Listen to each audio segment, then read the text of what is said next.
There. Now people should be able to hear me. Give me an audio test for those that are on YouTube checking in right now. Test 1 2. Test 1 2. Let me know how it is.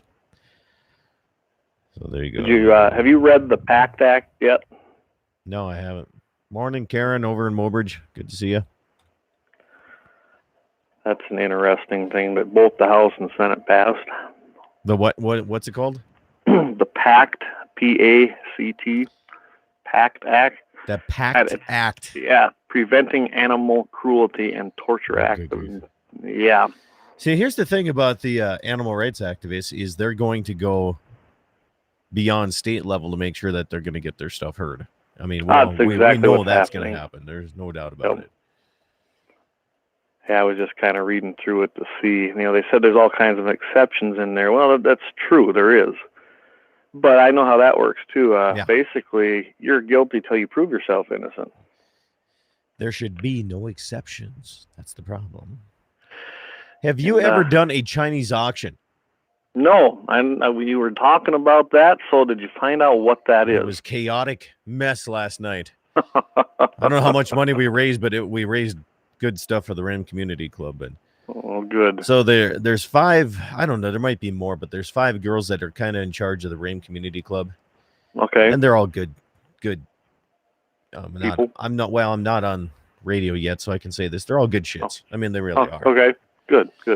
So they spread out around the bar, and you know, if you wanted to turn your dollar into them, I mean, it was basically like a garter auction type thing. Oh, really? The only thing I had to keep up is who was in which one of those 5, and they all had paddles with their number written on it. And yeah, it was crazy, man. I mean, it was the first time I did it, but we had a lot of fun. It was a good time. That's good. Yeah, I've never done one of them. That's for sure. I thought I had to do it in a Chinese voice, but I couldn't do one all night long. That'd have been just an added element, right? Added entertainment. Racist in Rame is what we call it. There we go. With a shot of Uzu or Ozo. What the heck is that stuff? It's Uzo. No, we didn't do that. Yeah. No, none of that last night. People have gotten wise to the effects of what Uzo does to you. It didn't take me long. I'm telling you, got to come over tonight to the Baker Hunters feed. We'll see. You really need just to come over. I'll be honest. Have a good time. We're going to have a crew of just us guys over there and just having a blast, man. What time are you heading over there? I'm going to be in Rame at 5 to meet some like Andy and Jim, and John Palczewski's going to head over that way. Jesse Flath is coming down.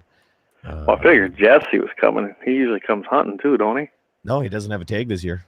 Oh, really? Oh. No, he's got an archery tag, but no, he's not hunting at all this year. Oh, well, that sucks. Yeah.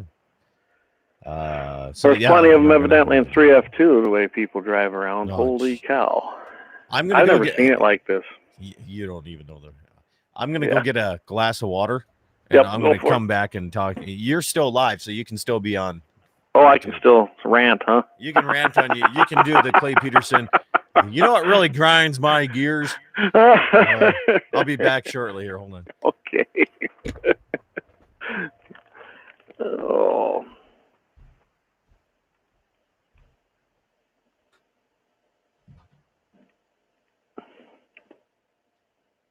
Anyone who's listening, you guys need to go check this out. This PACT Act, P-A-C-T, was passed in the House, and then of course the Senate picked it up. It started out as H.R. Bill 724, and if you want to look it up, you go to congress.gov, and then you can look up a bill there. It's pretty easy to look it up, but it talks about animal crushing, the creation of crush videos. Crushing is an interesting.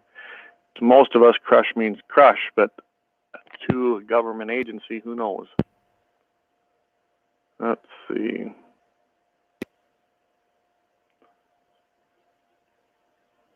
Then they have in here as well, supposedly some exceptions.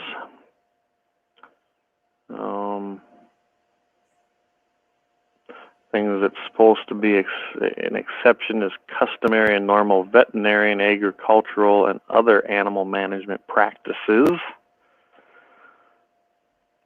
Slaughter of animals for food, hunting, trapping, fishing, sporting activity not otherwise prohibited by federal law, predator control, and pest control. That's what I was wondering with crushing. Does that mean if I step on a bug now I'm in violation? Medical or scientific research necessary to protect the life of property or person, or performed as part of a euthanization of an animal. It's a very play on words here in this bill, the way it's written. It kind of reminds me of Measure 5 when they were trying to pass that here in North Dakota. I know I haven't read it yet. I'm just kind of running through it, just kind of found out about it. What really bothers me is there's supposed to be a section in here supposedly about impaling an animal, which that's the part that had me concerned, especially with what we do here in agriculture.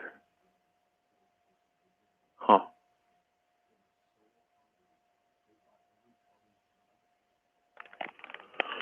Anyway, go check it out, read it. I would say we need to really encourage the president not to pass this.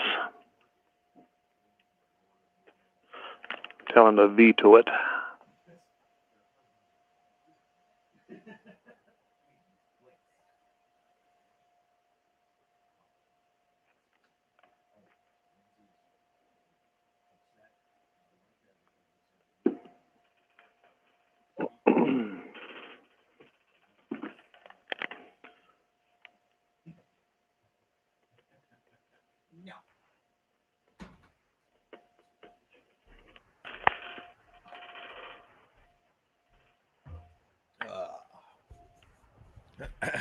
You're back, huh?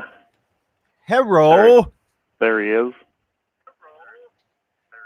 Hey, you're on the. I can hear you in the background too. You're watching, huh? Yeah, I wanted to see if it would even work here today. It is. Let me turn it down though. Yeah, I get feedback. You got the reservation internet, don't you? I do. It's actually working today, so I guess that's a plus. Yeah, I'll tell you this. I've never seen anything like it. Those reservation phones are phenomenal. Are they? I've never had one of them. Everybody that has one, like, they can get through anywhere. Really? Yeah. Well, that's a good thing. I know it's kind of interesting that supposedly we have no service, but I'm hooked up, with the fire department, and then when a 911 thing comes in, then my phone will go off anywhere.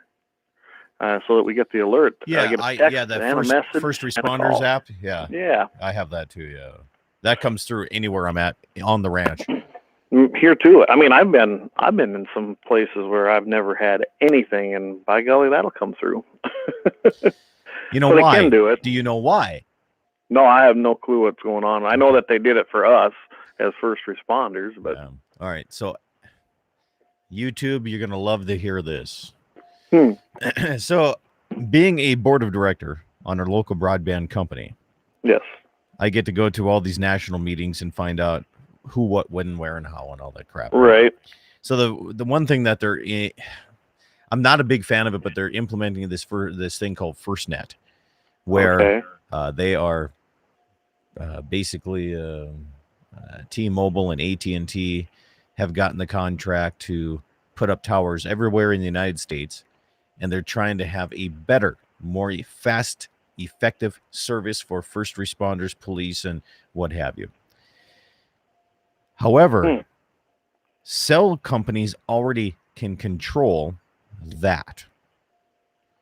Right. If you are on a first responder app like I am, or you are, a volunteer firefighter, if you are EMT or any of that sort, those messages come through very clear and right away. And the reason is they can override what goes through and what doesn't. They can do that. They can push service to certain areas of the county. If there's a wreck in Amadon, they can push the signal to that area so everybody in that area is able to have service, but me way out in the middle of nowhere isn't, because it's not necessary for me to have that service. Okay. Right? So they're already capable of doing this, but the government, before this administration, set out to do this thing called FirstNet.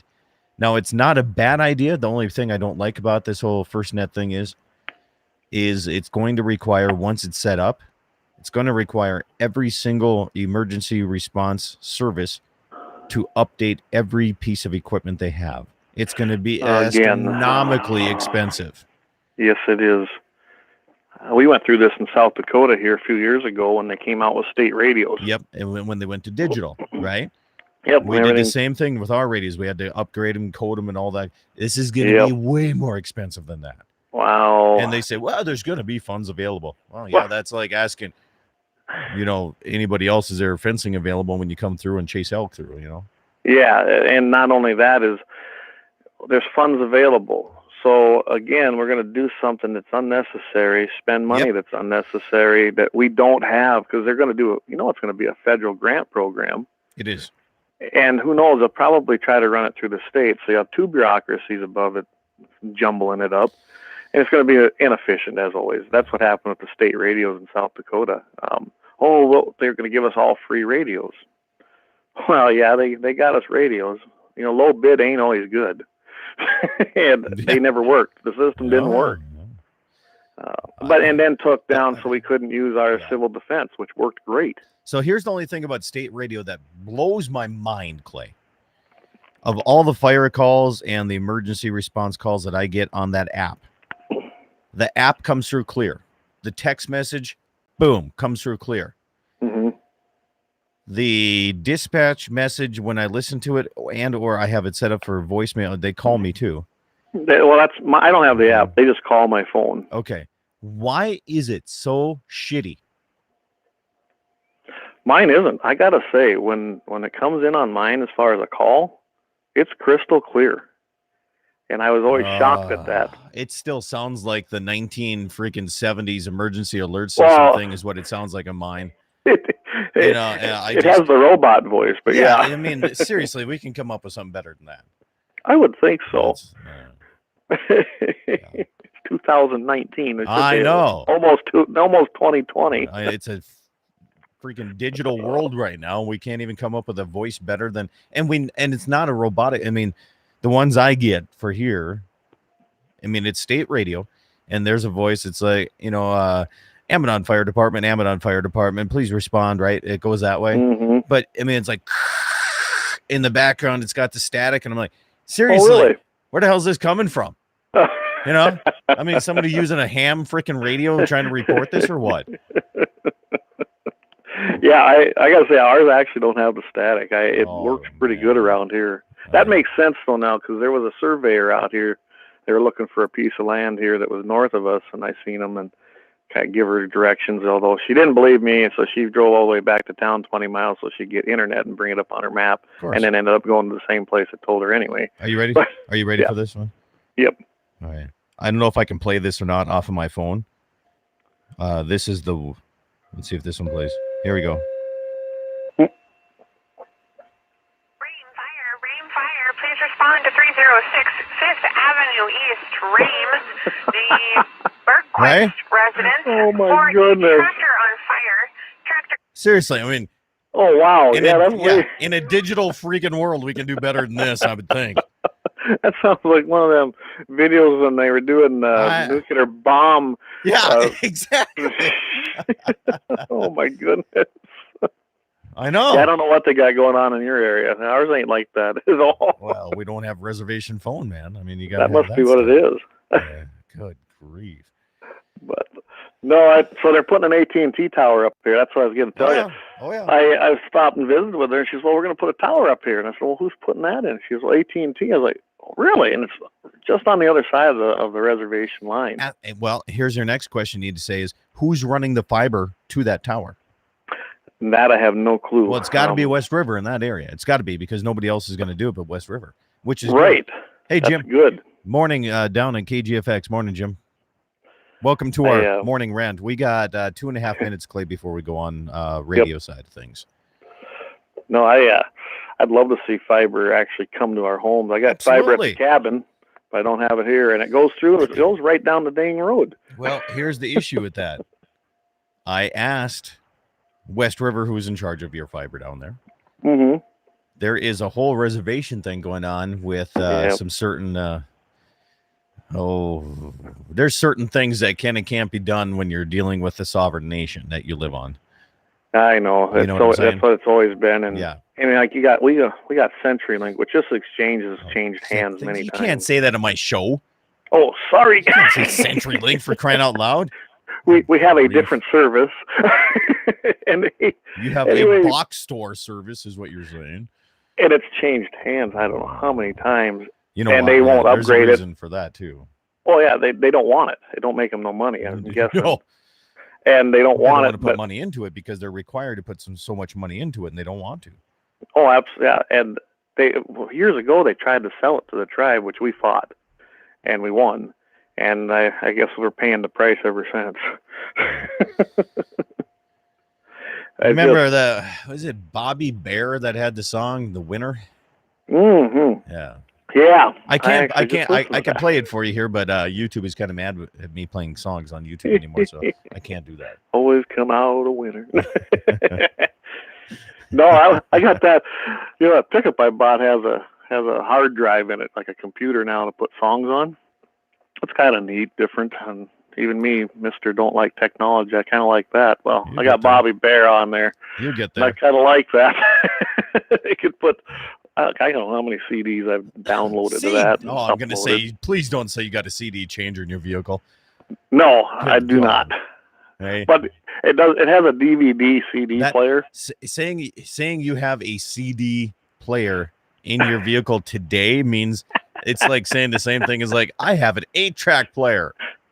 I got one of them too in the swather yet, and it works. Good God.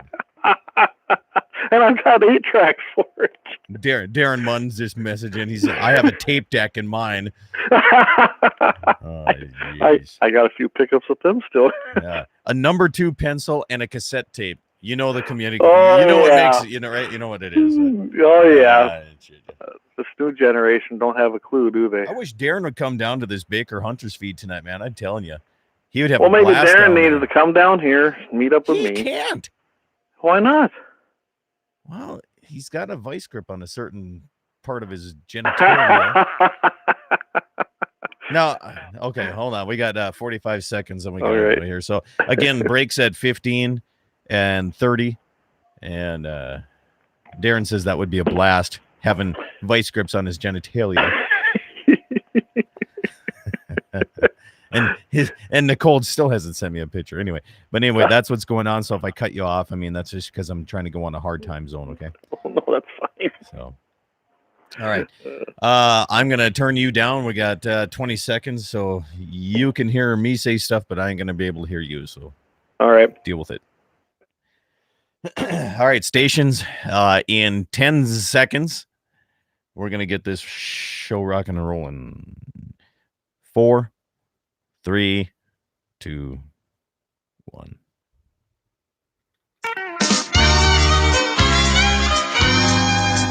Good morning, everybody, and welcome to the Saturday edition of Dakota Prairie Outdoors. I'm your host, Scott Bachmeyer, sitting and nestled in a little piece of heaven, we like to say, the Badlands of the Dakota Territory. Why do I say that? Because I can. It's my show. And we're in the midst of deer season as well here. My guest today, I'm not even going to call you a guest, Clay. I'm just going to call you a co-host that we're going to sit back and just have a good time. Because you know why?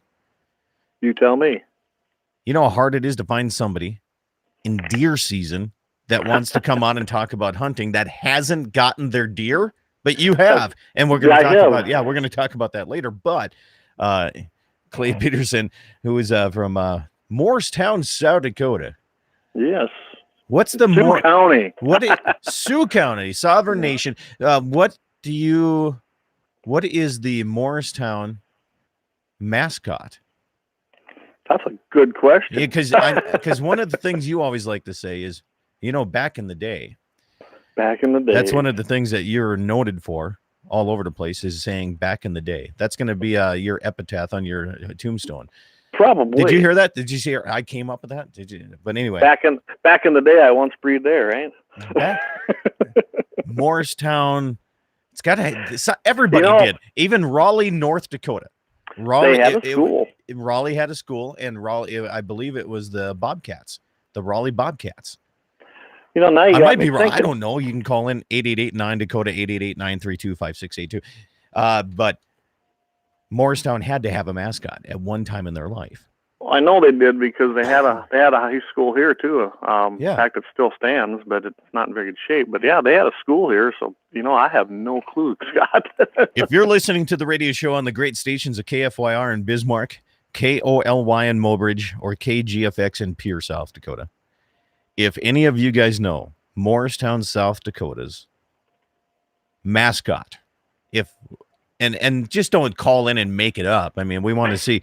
I want to hear somebody that actually has a story of, we know for sure it was the Morristown massacres or whatever it was called. Because back in the day, as Clay would say, back in the day, they had cool names. They weren't so politically correct. Yeah, they weren't worried about melting people. Yeah, they weren't worried about that. Clay, we have all kinds of stuff coming up. Are you ready for this?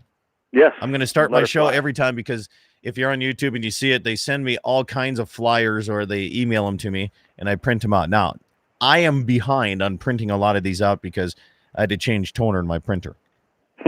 On a digital world, yes, I still print things out. So first one up, it's deer season in North Dakota, South Dakota too, but in North Dakota, if you're in around the Williston area, Scenic Sports, my good buddy Andy Anderson up there is having a big buck contest, over $1,200 in prizes. You got rifles, and here's the categories: archery mule deer, archery whitetail, rifle mule deer, rifle whitetail, youth mule deer, and youth whitetail.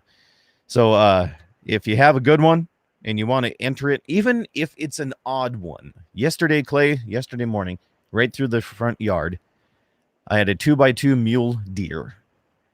All right, 2x2. Now I'm going to call it 2x2 just because it was a big fork on each side, but it was probably 30 inches tall. Oh, wow. All right, it's one of those oddities. But the brow tine on the mule deer was long enough to look like a bighorn sheep ram horn, like a full curl. It was goofy, man. And those are the genetics I'd like to get taken out.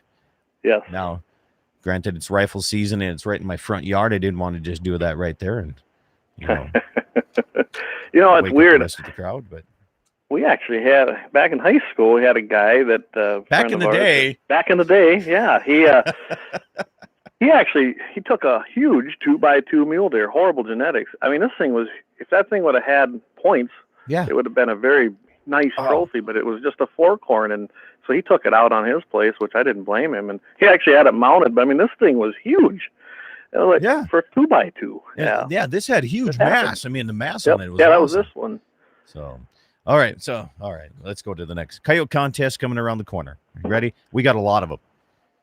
There's a lot of coyote contests. The Winter Classic, Mandan, North Dakota, coming up December 6th and 7th. That is a coyotehunter.net. Jamie Olson on that one. Now, also coming up on December 7th, that's a Saturday, is the North Dakota Stockman's Ball.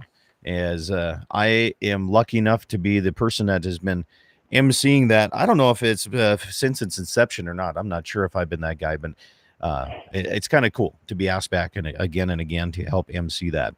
The third annual Dunn County Christmas for Kids Coyote Hunt is December 13th and 14th. These are the guys from Dakota Predator Hunters, Clay. They do this. This is kind of a cool thing. They have this tournament, and they give the money back to like their local social service. So every single kid can have a Christmas tree and a gift underneath that tree in that area. I thought that was kind of a cool thing. It's kind of a neat way to put together a coyote tournament to help out those less fortunate. So I thought that was cool. Randy Rohde, third annual Memorial Statewide Coyote Calling Contest, Pierre, South Dakota, December 14th. Two-man teams down there. You're going to meet at the Grey Goose store in Pierre for not only registration, but check-in too. So I wish I had more information on who, what, when, where, and why that is going on. But it's a memorial tournament, which I love to get in on those because everybody just comes in and has a good time on that. Montana, Miles City Coyote Calling Contest, 15th annual one. That's coming up January 3rd and 4th in the new year. The 18th annual North Dakota Coyote Classic in Bowman, North Dakota, going to be held on the Piper's Auction Company, January 10th and 11th. That is another CoyoteHunter.net tournament. There's a fishing tournament to help out the Epping Rural Fire Department in Epping, North Dakota, to raise a little bit of money. Ice fishing tournament. That's on January 11th. They're going to be fishing the big water. And the one I just got in, this is kind of a cool one here. There's a few more. The January 18th of 2020, it's called the Garrett, I believe it's Houghton or Houghton benefit. I'm sure Riley Schriefer from Schriefer Red Angus is in charge of this one. He can give me the pronunciation a little bit better, but that's coming up on January 18th. Again, a benefit for the family right there. So January 18th, also the Golva tournament, Clay. Geez, what else? There's more. Is that a one-dayer? Yeah, it's an overnighter too. It's a 24-hour one. 24 hours, right? Guess who won it last year? You. Jesse Flath. Ah. Houghton Houghton. tournament is what it is. Long O. Houghton. Speaking of ice fishing. Yeah. Did you see Bob Wheeler's post? There's guys out on Lake Audubon already. Okay, there's a couple different strange people in the world. One, fur buyers. Okay, I love them. I do the fur auction every year in the state fur auction, and it's a good time. But they're different kind of people. You know what tops that is? Ice fisher. Oh, I'll tell Those you, guys, I wouldn't man, be I out don't there. care if there's a half-inch of ice. They're on top of it doing something. You know what I mean? I couldn't believe that. It's like they're out on the wow. I think I don't know. It's too early for me. I got to have more ice than that. I have like 7 feet of ice for me to get on there. Good grief. But yeah, coyote tournaments all around the area. Jesse Flath was the winner of the Golva one last year. He was the champion. The champion. He is the champion. He's got to be a Get champion this. sometime. And he did not buy himself in the Calcutta. Tight butt. Yeah, and his partner Danny Gansky. But you know how much he went for in the Calcutta? $50. Oh wow. Anyway, we're up against the time for our first break. More coming up your way. We're going to be back more with Clay Peterson. We're just talking outdoors. Coming up after these messages right next. The North Dakota Stockman's Foundation will host a night of fun-filled Western elegance at the Stockman's Ball, December 7th in Bismarck. Come enjoy prime rib, auctions, entertainment, and dancing to the music of Kyle Shove and the Wacom Boys. Build a legacy for the state's cattle industry through the foundation, which provides scholarships, disaster relief, research support, and more. For ball tickets, call 223-2522. That's the Stockman's Ball, December 7th in Bismarck.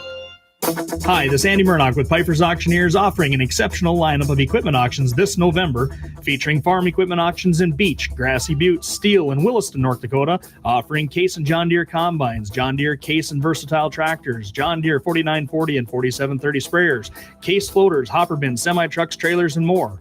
Piper's will also be hosting equipment auctions in Harvey, Tuttle, New England, Churches Ferry, and Bowman. Online bidding, full inventory lists, and over 40 land auctions are available at pipers.com. Dakota Community Wealth Management's trust advisors use your wealth to support your family and those you care about. Whether you are just beginning to accumulate wealth or already have significant assets, our wealth management and trust professionals offer a complete array of customizable services to fit your needs. Visit dakotacommunitybank.com or ask for Dakota Community Wealth Management Department to ensure your legacy. Mandan Sporting Goods, 210 East Main. Again, sitting with Joe, talking about deer hunting coming around the corner. When it comes to the deer list, you don't think about your wife's deer list. It's deer hunting, isn't it? Oh, absolutely. She doesn't make very good venison. Let's talk about the rifles for deer season here. You got plenty of them to choose from, but name like some of the top 3 that people are coming in and they're just flying off the shelf. Well, I would say the Marlins, Ruger Americans, of course, the Remingtons, of course. Savage is a super gun out of the box. They're as good as any of them as far as accuracy right out of the box. What are some of the special things that coming around deer season, like optics, ammunition people are looking at? I know rangefinders are kind of big, and you guys carry a full line of optics as well. Rangefinders is quite a thing. I mean, you got your cheaper ones, you get your higher ones. If you're going to buy one, you may as well buy a good one that'll get out there. Mandan Sporting Goods, it's 210 East Main. Stop by. Hi, this is Kevin Pfeiffer with Pfeiffer's Auction Company. Pfeiffer's upcoming November land auctions include crop, pasture, and hunting land auctions in Oliver, Stark, Trail, Bottineau, Golden Valley, Cavalier, Pembina, and Grand Forks counties in North Dakota, and the following counties in Minnesota: Otter Tail, Clay, Becker, and Nicollet. For more information, call Pfeiffer's 877-700-4099 or view all of these auctions and many more at Pfeiffers.com. Western Frontier Insurance. Agents that understand you, your needs, and the community. Whether you're looking for coverage on your farm, ranch, home, or auto, you can trust that Western Frontier Insurance will find you a combination of price and coverage that works for you. No fancy jingles, no talking boxes or animals, just good neighbors helping to keep you covered. Western Frontier Insurance. Offices in Hazen, Washburn, and Wilton. As a leader in farm and ranch insurance in North Dakota, Dakota Community Insurance understands the importance of protecting all aspects of your operation, no matter how large or small.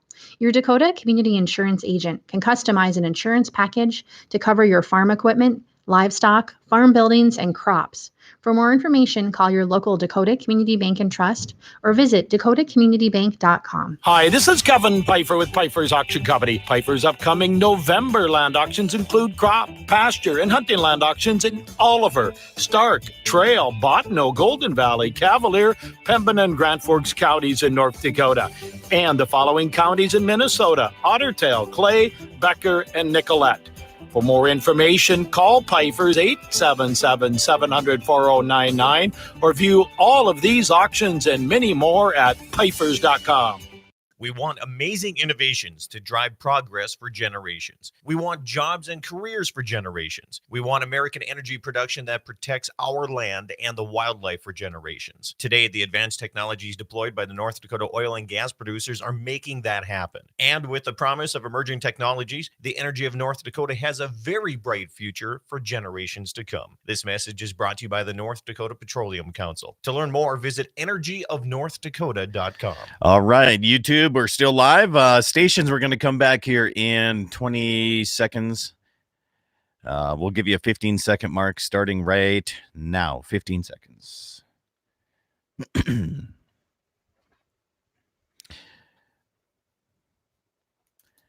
All right, here we go.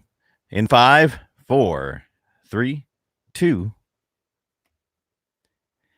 Welcome back, everybody. Dakota Prairie Outdoors continues here today on KFYR Bismarck, KOLY in Mobridge, South Dakota, and our good friends down in Pierre, KGFX. Good to have you along as well here as we continue the Dakota Prairie Outdoors on a Saturday edition. Also, everybody on YouTube, too. I appreciate that. All the subscribers, every day or every week, I should say, I get an email saying how many more subscribers I get, and I appreciate that. Keep sharing it, keep enjoying it, and having a good time, because that's what we want to do here is bring the hunting community, the agriculture community, and everybody together so we can understand it a little bit better. Clay Peterson is my guest. Clay, you still with me? I am here. In fact, just got a message from our good friend Corey down there in that Shade Hill area. He's out there looking for the big one. So wish him some luck today in South Dakota. Shade Hill. Let's see. Yeah. So there has been, I got to get this up before I bring, we got some callers calling in. You can call in at 888-9-DAKOTA. That's a toll-free number. If you can't see it, go to YouTube. I have it posted right there on my microphone cover. It's 888-932-5682. And I want to just invite everybody that maybe you already have gotten a deer to call in and talk about it a little bit. But first, another coyote tournament that was sent to me, the 5th annual Cheyenne River Classic coyote calling contest. This is going to be out of Eagle Butte, South Dakota, about 8 miles east of there, December 13th and 14th. So thank you guys for sending that in. If you have any coyote tournaments or ice fishing tournaments or anything that would pertain to, any of that, feel free to give it to me at scott@ndsupernet.com. Let's go to the phone lines. Welcome the champion of the 2019 Coyote Calling Contest in Galva, North Dakota, Jesse Flath. Good morning. Now let me defend myself a little bit, you two. Every time Scott and I enter a tournament, Scott insists on buying us in the Calcutta. Absolutely. and there haven't been that many times that we've done very well. So my thought was, you know what? Hey, whoa, whoa, whoa! Let this- How many I'm gonna times let this we have go. never Huh? done well? We have never done well together as a team. Yeah, we have. We won golf one year way back in the day. Oh, back in the day. That's right. Okay. Yeah. Yeah. So I decided, you know, I'm going to let this Calcutta deal go. A little superstition at work there, and maybe we can do decent in this thing. And then we ended up winning it. So in my mind, I feel like I was a genius a little bit. Okay, so let me ask you this, Jesse. This year, are you going to buy yourself in the Calcutta as the returning champion? Yes or no? Well, probably not, because I'm probably going to go for Exactly. a buttload of money because we accidentally won last year.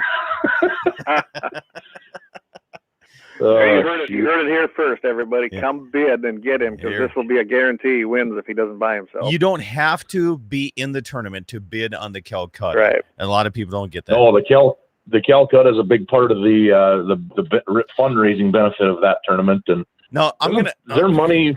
Hold on, Jesse. Okay. So what you're telling me, the Lone Tree Saddle Club out of Galva, North Dakota, Yes. that helps out these kids and the kids rodeo. And I mean, Ron Volk does a phenomenal job of going in and donating his time to help out with this. And what And you're going to hit me for what not you're donating saying money is, by buying I myself don't the want to Calcutta. help him at all. I don't care about those kids in their rodeo. Is what you're saying. That's what it comes to me. All right. So good job. Oh man. Way to let the kids down, Jesse. Yeah. Way to go. Me, on the other hand, I don't care what Calcutta it is. I'm there. I'm supporting, man. You know, this year I'm going to have to call my banker before I get into Calcutta, but still. Are you gonna? So what was the deal last year? I can't remember. Where were you? You and I usually hunt that tournament together, and luckily Danny was available and came down with me, and maybe that was the trick to me winning. Last year, yeah, it is the trick, because you and I, when we split up, we win tournaments. We end up winning. Yeah. I know. What happened last year was I had the North Dakota Fur Takers fur auction in Bismarck. Oh, that's right. And our so that's That's right. you know, now that I'm a licensed auctioneer, I can actually do that stuff. Not gonna happen again this year. Yeah, I believe they did ask me. I don't have it on my calendar as of exactly what day it is yet, but Yeah, that's what I'm sure wondering it's if it's the same weekend or not. I'm But not sure. You know, there's a lot of things going Yeah. on. There is. You know, this is the year for the Stockman's Ball too. So I'm going to be Right. possibly going to be missing out on Sturgis. I won Sturgis last year with John, and last year was on the same weekend. So if I'm already committed to the Stockman's Ball, so somebody's might have to go down and fill in for me on the tournament down there in Sturgis too. I'd like to help those guys. yeah, I'm Sturgis pretty- ambulance squad. You know, we did Mobridge Yep. for the ambulance squad a few years back, man. Yep. You and I did that one. We went back to my mom's home country in Raleigh, where Jesse Meyer led us back on the land, and we slaughtered it. We That's brought some good in country we there. brought in double digits, and we weren't even close on a one-day tournament. Yeah. I mean, not even close. So we got licked on that one pretty hard too. No, that was McLaughlin. That was McLaughlin tournament.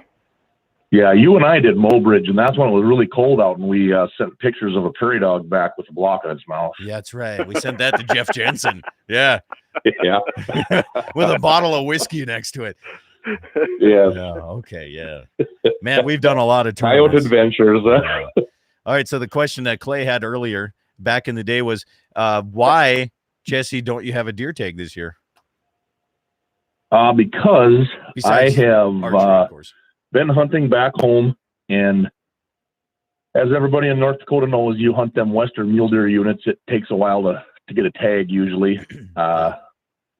2016 was my last mule deer tag. I've hunted whitetail the last couple of years just for something new. I'd never really hunted whitetail. Yeah. It was a good time, but it was time to go back to chasing muleys. And I knew that this year was going to be pretty busy for me work-wise. And then it ended up that my wife has been out of town for about a week and a half for work also during season. So that Don't made it you even be better. blaming her for your season. I don't blame her I'm for anything sorry. I can when I can get away with it. No. So I put in for mule deer with 0 points and didn't draw, but that's okay. I got a bow tag, still going to try to get out and do some bull hunting. And there's been a rumor that you have got that Jesse, you have gotten into the plant-based diet. Oh yeah, I'm a Wonder Burger fiend. Yeah, come on. You know, but what gets me is all of my venison and all of my beef that I raise is all plant-based. It's all plant-based. It's You bet it it's is. the original plant-based. So I don't know what's going on with you. Speaking of cattle, my girls got to, and this is something whether you raise cattle or not. If you're a local city kid in Dickinson or Bismarck or Pierre or or Sydney Mobridge, yeah, the Sydney still Little have a Eagle. barn, I'm not sure. Webster. Even if you don't live in those towns, find out what sale day is. Take a trip. Yeah. Took my on Thursday. I took my girls to Dickinson to Stockman's Livestock. Went down there and watched Mr. Wolf and Erickson auctioneer some cattle off, and took our 9 calves that we do have down there. And my 8-year-old didn't want to leave the barn. Yeah. It's something that. It's an exciting time, man. It's an exciting time. It's a chance to do some teaching, teach them about how the small cattle are going to feeders. Some of these heifers are going to be mama cows. Some of the old cows are coming in to go to the market. Going to Arby's. That's right. Yeah. That's right. Yeah. To compete with the Wonder Burger. So I encourage anybody out there that has a spare moment, go check out a cattle barn. It's a life experience that Well, here's the my thing. girls won't forget, and they want to go back tomorrow. Between the 3 radio stations we're on, and of course YouTube too, and we're almost up on our next break. But on that, all right. So Bismarck covers a lot area. I mean, we're talking Kiss Livestock. We have the new Bismarck Livestock auction that's going to be opening up here, I think, next week or two. And we have Stockman's. We got Napoleon Livestock. We go down to Mobridge. You got Harriet Livestock. We got Mobridge Livestock. We got Casey Perman down there. Casey does a great job in Mobridge. I think Clay's actually going to go to Mobridge with his cattle. Got them consigned All for right. January 9th. You know, already. then we head south. We got Faith Livestock. We have St. Ange Livestock.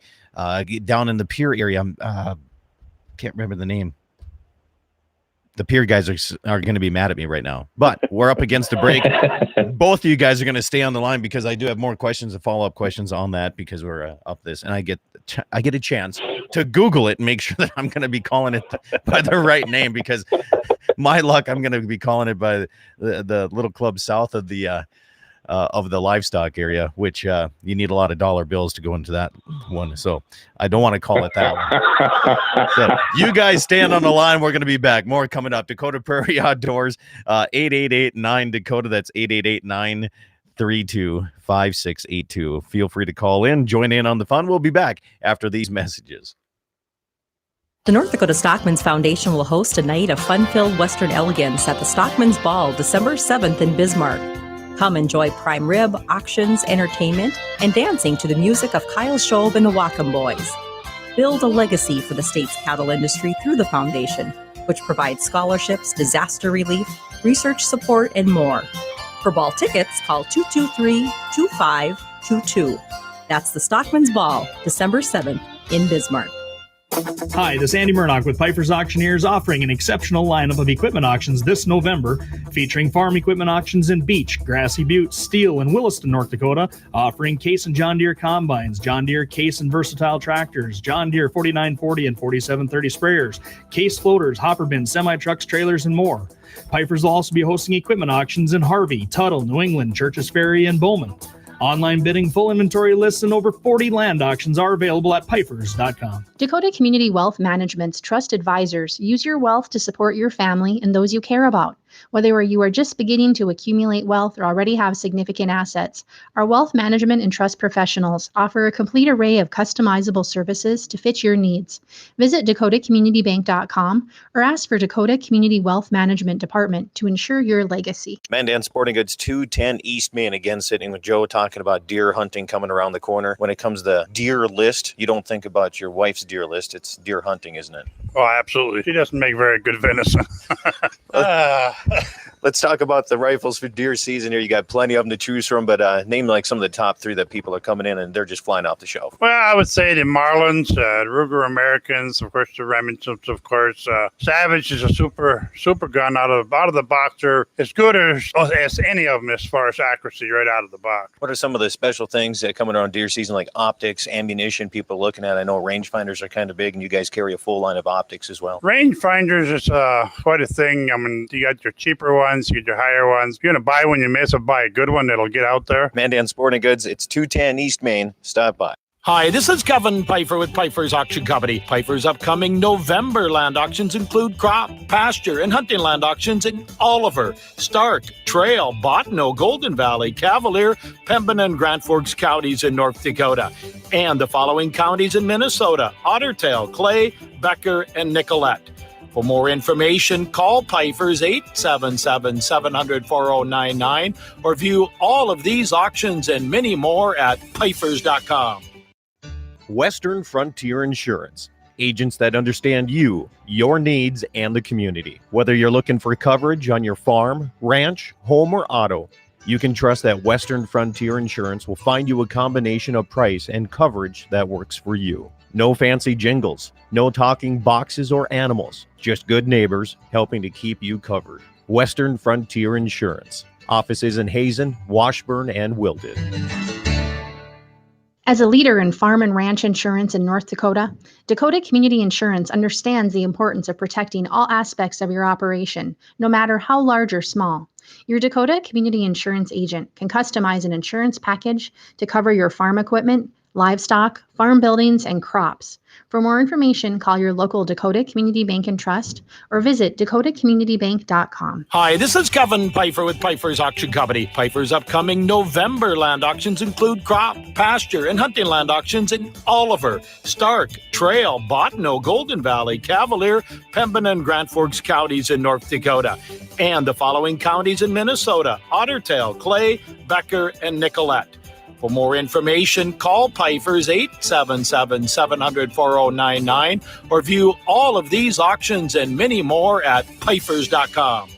We want amazing innovations to drive progress for generations. We want jobs and careers for generations. We want American energy production that protects our land and the wildlife for generations. Today, the advanced technologies deployed by the North Dakota oil and gas producers are making that happen. And with the promise of emerging technologies, the energy of North Dakota has a very bright future for generations to come. This message is brought to you by the North Dakota Petroleum Council. To learn more, visit energyofnorthdakota.com.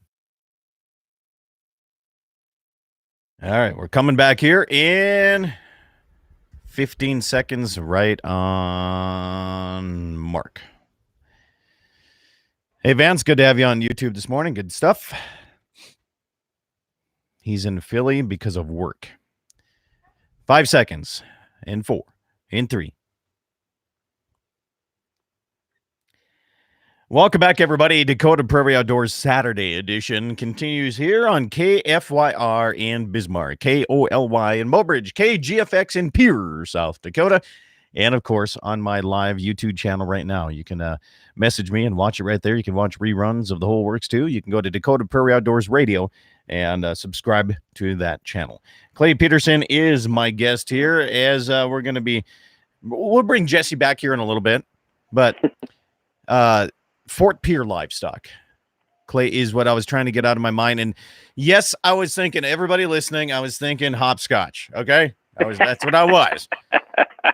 Yeah. From what I remember, they're close together. They're not far away. They're within the same vicinity. Yeah. Fort Pierre, I guess you could say that. But Fort Pierre has got a great market. You know that? I mean, a buddy of mine down here, he took a load of opens over there that he had, and he said it was just, rather than just taking them, and you know how that usually goes, you're kind of giving them away. Yeah. He actually said I did pretty well over there, so he was real happy, and I think he's probably planning to do that from now on. Granted, he's got access to his own truck, but it was definitely worth it. You know, I tell you what, there is something to be said about the Missouri River Basin when it comes to livestock markets. We're one of the few. I tell you what, you talk North and South Dakota, the bulk of the livestock markets, sale barns, are right down the central parts of the state. And That's it seems true. like they got the buyers and they do really, really well. There's no doubt about that. Let's bring Coach Cheese back into the conversation here as we welcome him back. So, Clay, I got to tell you, you said that Vance Bishop, who does Rax hunting with you, Yeah, left something for Jesse. he did. Yeah, he Left something for me. Yes, but you can't have it, Jesse. Oh boy. What is it? What is it, Clay? Well, it is I think the term today is vintage Vintage. Ham's cooler. Back in the day cooler. Ooh, in sweet. the day. Back in the day cooler. Yeah. But here's the problem is Jesse doesn't drink Ham's beer anymore. Well, I've been I hearing do, something just about not as often as I used to. he's got a bunch of beer that's getting old in his garage or something. Absolutely. It's been there forever. See, here's the nice thing about Hams, though, boys. Whether it's 1 day old or 190 days old, it still tastes the same. Yeah, like crap.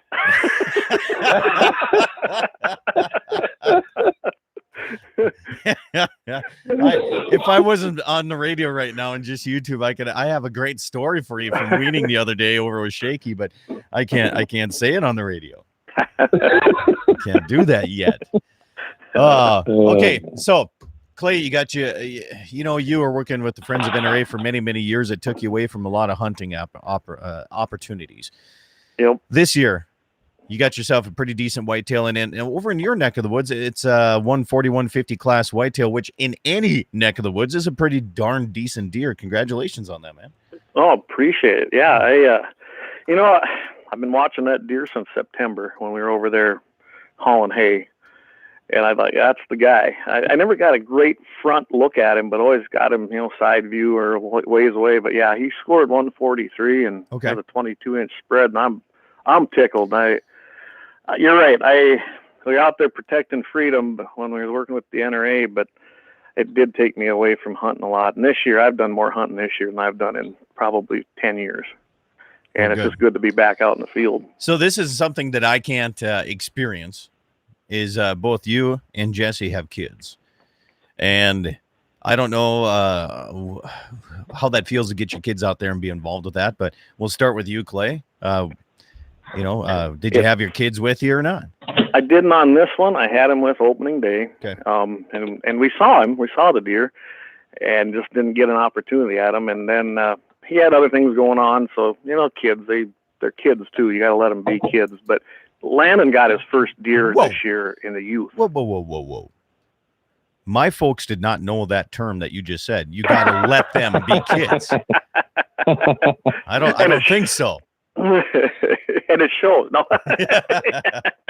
But no, I got to say, there's probably no more thrill than watching your son or daughter take that first deer.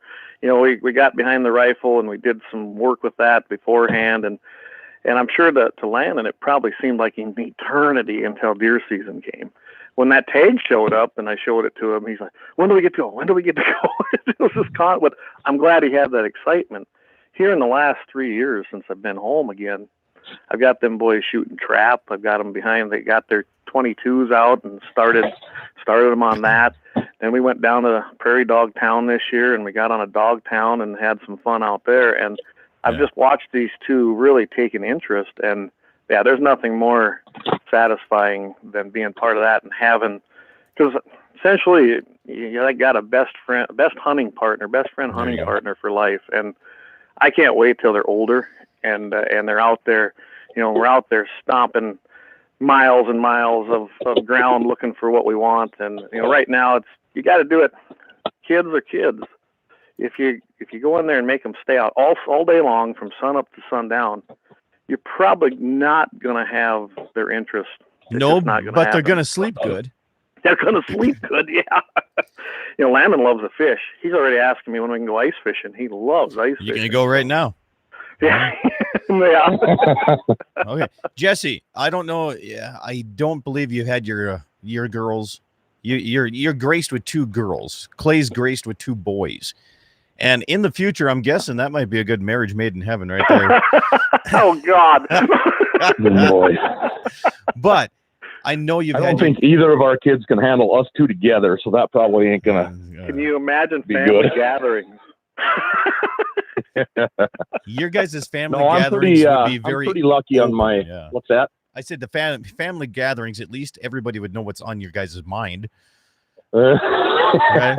But anyway, you got two girls. I Yeah. know you I don't know if you took them hunting, but I know you have them shooting. Yeah, I'm pretty fortunate with two girls. I've got a wife that grew up hunting.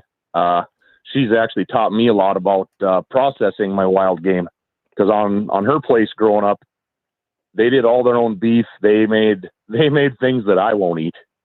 Their liver sausage and head cheese and all that stuff. I'm out when it comes to that. I'll eat tiger meat. I'll eat sushi, but I just something about some of them processed meats that her and her dad love. I just can't do it. Okay, now hold on. We're going to talk about this because it is deer season, but we also, when I was growing up, head cheese, blood sausage, that was part of our staple of our diet. I'm out. It's good, and I love tiger meat. Okay, I'm going to give. I usually don't give free plugs. Whatever, I do. The Butcher Block, Mandan, North Dakota, Main Street. Right now, the best tiger meat I have ever had. Right there. Yeah, theirs is very good. And if other meat markets are like, that's bull, Scott, send me some. I'd be more than happy to taste it. You know, Stop there, Do an on-air taste test. we could do an on-air taste test. You absolutely right. Yes. We could. All right. So Yes. growing up, But no, my girls, I'm really lucky. They both like to shoot. Caitlin, she's only 5, and she's not into it as much. When Karina was 5, she wanted to go deer hunting. She's 8 now. She's been asking me a lot because she's looking through Facebook with me and she's seeing all these pictures of these deer taken, and she's just chomping at the bit. I have taken her coyote hunting.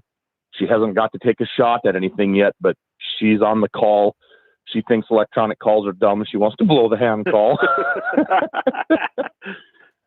But I'm real fortunate with two girls, with a wife that grew up hunting. She's willing to shoot with them and come with us. In fact, last year, Sarah came deer hunting for the first time since we've had kids, and she actually went hunting with Scott. My parents were a little under the weather, so I didn't want to way stick better with my hunting, girls. way better hunting partner. I'm sure. Quieter, stealthier, Shorter. probably smelled better. I didn't get that close to her.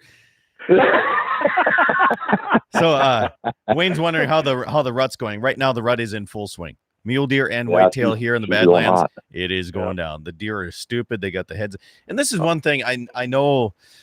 I'm going all over the place on the show today, but there was a talk on another radio show here yesterday about extending the season, the dates in the North Dakota side of things.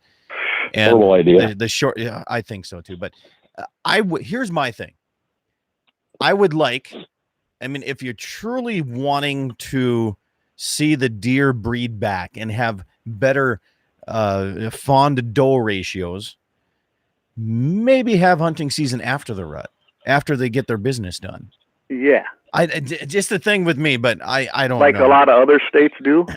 Well, I don't know that. That's They the thing do. is I'm not sure. I mean, I just some of these big boys that are getting taken out, they're not being able to spread their seed as well as I'd like to I see used that. to hunt Wyoming quite a bit. With Back in Chris, the day? Yeah, Okay. back in the day. And I can tell you this, you can't hunt like their mule deer. They don't hunt them during the rut, not the rifle season. Okay. And I know that when Chris would come out here, he goes, I can't believe you guys hunt your mule deer during the rut. I go, I know, and it's been that way since I can remember. And I think it'd be an advantage to hunt after the rut. And a lot of states do that. Well, It might be harder, but it sure be Well, fun. and there's a thing, and here's the devil's advocate part of it. I understand the need for management of deer. I get that. And it's a lot easier to take them, and there's a higher success rate doing it. I get that too. I don't know. It's one of those double-edged swords, but okay. Well, Here's the problem I've got with it. Everybody wants to have the deer season extended, partially because of all the crops still standing in the state, because of the odd year we've had with moisture.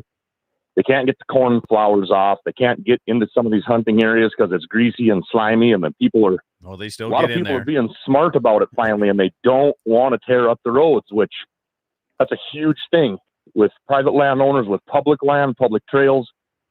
When it's been as cold and wet as it's been, on those days where it's 50 out, don't drive on those 2-track trails. You're going to destroy them. Yeah. Yep. But anyhow, back to the deer hunting length. Out at your house, I've been out there 5 times in the last 2 months helping with cattle and fixing fence and hauling some hay, hauling, unloading. Making hauling hay too, and no bee fence. Swapping, baling, making hay. Yeah.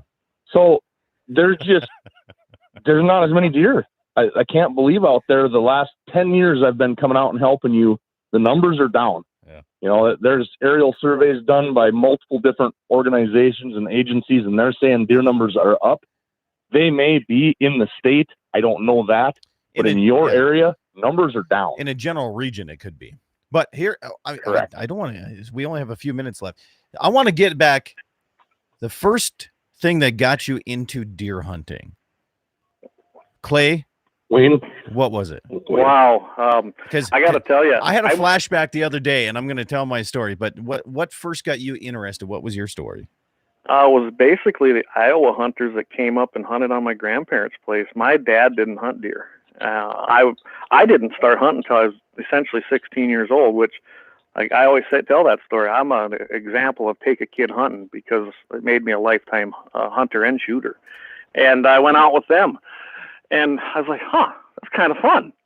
And I got my first deer tag the next year and went out with them guys, and they showed me the ropes of deer hunting down my grandpa's. And like I said, that's why it's important to take kids out. It really is, because if you expose them to it, you probably surprise yourself a lot. Yeah. And that's what got me into it. Jesse, what got you into it? Well, my dad wasn't the real big hunter. He did hunt. Growing up in Garrison, they hunted some birds, they hunted deer.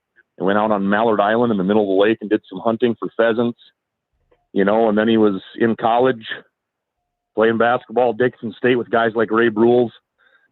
Met my mom, ended up in Amadon. That's how my dad started hunting. Okay. And that's how I started hunting too. My dad would go out with my 2 uncles, Wayne Gerbig and Gary Miller. I'd go along, sit with my cousins in the pickup and watch. Or my first memory really of hunting deer, my cousin Neil Gerbig and I were sitting in some bulberry bushes because our dads took off to walk a big draw. They walked a big horseshoe draw, and we're going to come right back to where we were. And Neil and I had some deer. Oh, I bet they walked within 3 feet of us because the trail was right there by that bush. And that was nothing new for Neil. He grew up around it, but that got the old heart pumping. Didn't have a gun, didn't have a license. I was probably 9, 10 years old. At that point, I didn't know exactly what was going on, but I had buck fever and it was does. Yeah. and I've been hunting ever since. I took my first deer with Neil up on Wayne's ranch. I've hunted Gary some. I've hunted a lot of public land. And my favorite thing now is to help out other hunters. I've got a 100-yard range on my place. A lot of my friends bring their kids out. I love helping kids get their guns sighted in and get them into hunting. Yeah. It's been a lot of fun.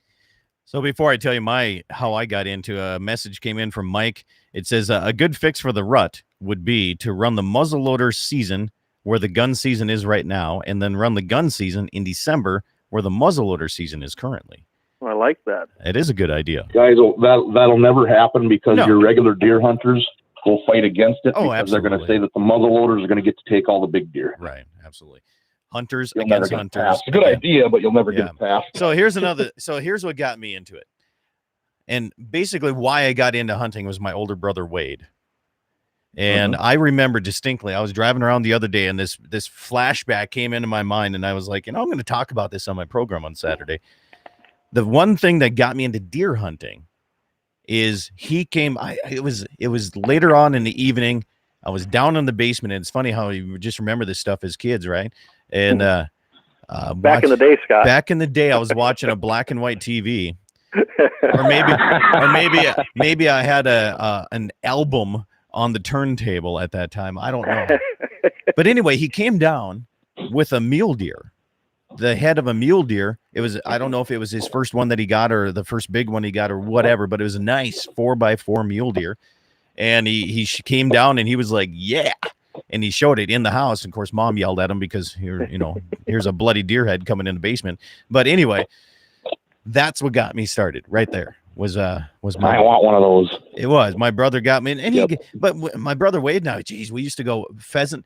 We used to go bird hunting, and it wasn't a full day until you got your limit of pheasant, grouse, and partridge, all in one day. Oh, Yeah. You know, I mean, That's a we full used day. yeah, but back in the day, we used to be able to do that, and there was the numbers to go do that. You know, and Yeah. that's what got me into it. And I Man, I haven't haven't turned seen a back since. partridge in a long time. Well, you got to look for a pear tree. You know, we have. Oh, boy. I didn't catch that first, Scott.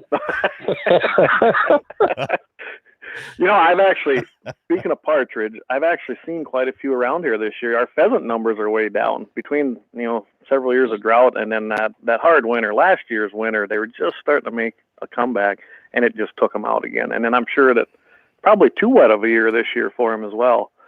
But this year, as far as partridge and grouse, if you want to shoot grouse this year, Yeah. they're everywhere. And But the grouse hunters aren't anywhere around like they used to be. We only got a minute and a half left of the program, so we're gonna finish this saying this right here, Jesse, the best deer cartridge out there. Go. You only get one. One that you're accurate with. Come oh, on. nice. That's not. I'm not gonna let you have that. Give me a round. Give me a caliber. Go. Best all around deer caliber. if 243. If you're gonna reach into your vault and you're gonna grab one to go deer hunting, okay. Wayne says a 6.5. Clay, yours. I You're gonna grabbed my 270. It's the one I'm most familiar Yeah. with and been shooting for years. Yeah, that was the first deer rifle you ever used on a deer. Jesse, go. Savage Model 99 lever action 22-250. Took a mule deer at 200 and some yards. Clay. 220 Swift and a Ruger Model 77 was my grandfather's gun, and ironically, or maybe not, Landon took his first deer this year with that same rifle, and that was his great grandpa's gun. So that was pretty cool. Mine was a Springfield Model 1903 30-30. Wow. I shot that gun. No, 30-06. Oh, I'm sorry, 30-06 with flip-up peep sights. Military. Yep, I shot that gun. Old school military. Yeah. That is a cool gun. You still have that, don't you? I do have it. It was my first deer rifle. I bought that, man. Ivan Lardy Yeah, we says need a to break Marlin that out. 30-30. So, yeah. Anyway, we're up against the time there, guys. I appreciate both you guys calling in, having a good time, talking deer stuff with me today. That's what I like about it. We can just sit back and BS a little bit. It's awesome. Appreciate it. Yep, a lot of fun. All right, Jesse, have yourself a good one. Clay, you have yourself a good one too as well. Baker, Montana tonight. Yep. The Baker Hunters Feed, over 97 guns we're going to be giving away. If you're in the area, it's free to step in the building. Hunters Feed, the whole works. All right, you guys have yourself a good weekend. I'm Scott Bachmeyer. This is Dakota Prairie Outdoors. Make sure you can catch my daily program and all these stations that you're listening to right now and on YouTube, and also my website, dakotaprairieoutdoors.com. Have yourself a great weekend. And remember, be courteous to those private landowners. It's soft out there. Please don't tear up the trails.